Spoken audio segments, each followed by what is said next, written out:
প্যারিসে ব্যাস্টিল ডেতে পুরো ইউরোপের সমর্থন পেল ইউক্রেন। মঙ্গলবার এই প্যারেডে অংশ নিতে ফ্রান্সে আসে ইউরোপের বিভিন্ন দেশের ৫০০ সেনা। এছাড়াও অংশ নেয় ইউক্রেন সহ নানা দেশের ৩০টি যুদ্ধবিমান।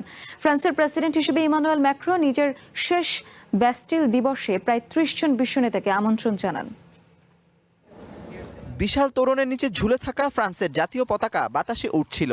দেশটির প্রেসিডেন্ট ইমানুয়েল ম্যাক্রো একটি সামরিক যানে চড়ে প্যারেড পরিদর্শন করেন, আর মাথার ওপর দিয়ে নীল, সাদা এবং লাল ধোঁয়ার রেখা এঁকে উড়ে যায় বিমান বাহিনীর জেট। এভাবেই শুরু হয় ফ্রান্সের ব্যাস্টিল দিবস প্যারেড। ১৭৮৯ সালের ১৪ জুলাই অত্যাচারের প্রতীক ব্যাস্টিল দুর্গ ও কারাগার দখল করে প্যারিসের সাধারণ মানুষ। এরপর থেকেই শুরু হয় ফরাসি বিপ্লব, পতন ঘটে রাজতন্ত্রের। তাই প্রতি বছর এই দিনে ফ্রান্সে ঘটা করে উদযাপিত হয় ব্যাস্টিল দিবস। সাধারণত ব্যাস্টিল দিবসে মাত্র একটি দেশকে আমন্ত্রণ জানানো হয়, কিন্তু এবার ইউক্রেনের যুদ্ধ পরবর্তী নিরাপত্তার প্রতিশ্রুতি দেয়া কোয়ালিশন অব দ্য উইলিং জোটের দেশগুলোর প্রায় ৫০০ সেনা এই প্যারেডে অংশ নেন। ২ দশক পর এই প্যারেডে অংশ নেয় ব্রিটিশ সেনারাও।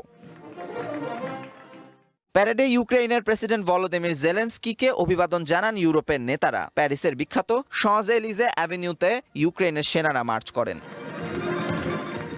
ব্যাস্টিল দিবসের অংশ হিসেবে রাতে প্যারিসের আকাশে দেখা যায় অপূর্ব আতশবাজির খেলা। সোমবার রাতে আইফেল টাওয়ারে মূল আতশবাজি এবং ড্রোন শো অনুষ্ঠিত হয়। Amanur Rahman, one international desk.